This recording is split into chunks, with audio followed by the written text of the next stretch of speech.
Hey guys, it's Jake Huber, Ada, Ohio again. We're in the third part of the Ten Commandments, and I want to go ahead and tell you with all of these, I did not get all of these ideas on my own. Even some of the illustrations are from somebody else, and I got to give credit where it's due to my boy Andy Stanley, who is in North Point Community Church in Alpharetta, Georgia. If you guys want to hear this, I want you to hook up a podcast, and in that podcast, you're going to search for North Point Community Church, and you're going to search for the Sinai Code. And this is Andy Stanley's sermons, but what I'm trying to do is I'm trying to relate these to teenagers, because that is the important thing. Andy gives these things to a bunch of older people, and yes, it applies to teens, but I'm trying to make this application just for you. So hang on, and here we go. We're in the third part of this, and we are on the third commandment, which is really easy. Don't use God's name in vain. Don't use God's name in vain. And as kids, okay, just as kids, as youth, as teens, as young adults, whatever you prefer to be called, check this out, okay? Now, as Christians, we serve a God who is almighty, all-powerful. He made everything. He's addressed even by the President of the United States of America. Think about this for a second. When the President of the United States of America, the President of the free world, the President who has the most power, the person who has the most power, in our nation, when he addresses God in prayer, when he prays in public, listen to how he addresses God.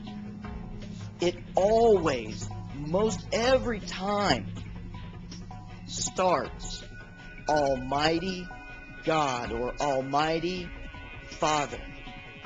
Think about that for a second. This little term, Almighty, means to the person to whom I submit to your authority. You are over me, and because of that, you are almighty. You are the one that I trust. You are the one that I look to for advice. You are the one who is all-powerful. Almighty God. The President of the United States of America talks to God in this way. If you're even just an ounce patriotic, that's got to hit you somewhere. And now think about this for a second as well. Misusing the Lord's name in vain. Okay? And it's kind of funny. It's kind of a little application that you can do, and it'll actually might even take the place of you guys saying what I hate to hear.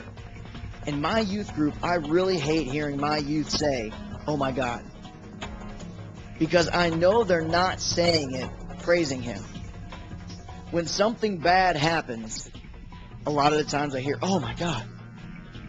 And I know it doesn't mean, "Oh my God, thank you." No. Usually when I hear that, it's used in terminology as a cuss word. Oh my goodness. Did he just say that? Really? I mean, this dude must be old school. God's name is a cuss word? No, just hear me out. If you're a Christian, if you are a Christian, if you profess to be a believer in Jesus Christ, you cannot say, "Oh my God."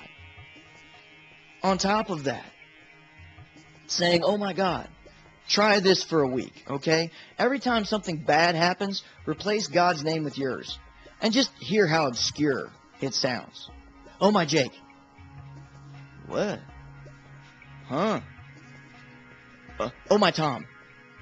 What? You're going to get people laughing at you, and you're going to see how stupid you really sound. Oh my Meredith." Huh? And people are going to ask, "Well, what are you doing?" And you're going to have to tell them all about this, guy you heard on YouTube, told you to try this for a week. Every time you say, "Oh my God," you're misusing His name.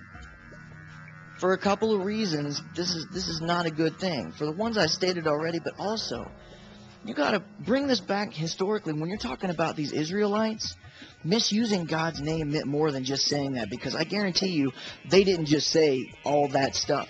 In fact, cuss words, I'm convinced, weren't really even invented yet. I mean, I know I'm probably shooting in the dark there, but seriously, I mean, come on. The Israelites did not talk like that. When they misused God's name, usually at that point in time when God was so apparent to them, when they would misuse his name, usually it had some pretty serious consequences to it.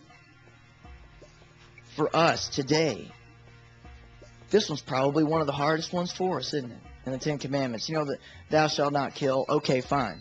I won't kill somebody, and I hear my cell phone ringing. That's okay. Thou shalt not kill. I won't kill nobody. But God's saying, then we're going to get to that stuff later.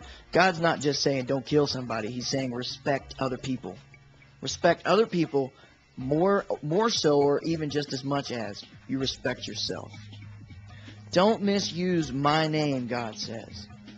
Remember this, just a little tidbit of information. One of the 10 Commandments that could be so rough for everybody because it's so commonplace today, isn't it? Watch your movies. Listen to the radio. Listen to your CDs. Listen to your conversation. Listen to your friends. See how many times God's name pops up in your conversations. And I guarantee you it's not because you're talking about him. I guarantee it. This is one of the 10 Commandments. Again, remember, God is saying, I want you to have these 10 rules because I love you. And don't misuse my name because I'm the one that provides for you. I'm the one that cares for you. I'm the one that sent my son for you. So don't misuse my name. Respect me and not do this. A little bit of information. Third part of the series, again, Andy Stanley, North Point Community Church, Alpharetta, Georgia. Look it up on iTunes, the Sinai Code. Till then, this is Jake Huber, Ada, Ohio. We'll catch you guys later. Peace.